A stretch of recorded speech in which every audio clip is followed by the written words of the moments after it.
Idroba leMalahleni litsaba lezomnotho lesifunda seMpumalanga kulapho ke kwande khona imayini zamalahle kodwa nanyena kunjalo isibalo sabantu abangasebenziko siphakeme lapha eMalahleni izakhamuzi zilila ngokuthi nezenzelwa ziyathondela abantu abazitholi ngefanelo.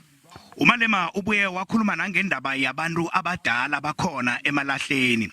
Ubathembise ukuthi nabangavotela iEFF umkholo wabo wesasa uzokubuyelelwa kabili. Ane arenya gore ba khekulu le ba khalana ba patele metsi le motlhahasi. Umkholi we-EFF lo ube wakhuthaza nelutsha ukuthi likhambe lokufuna amathuba wokuzithuthukisa ngefundo. Ubatshele nokuthi ngaphasi kobuholi be-EFF ifundo ngiyo ezokubekelelwa phambili ekutheni umuntu omutsha athole umsebenzi njengombana ihlangano le ifuna ukuqeda umkhuba wokuthi abantu baqatshane ngobuhlobo.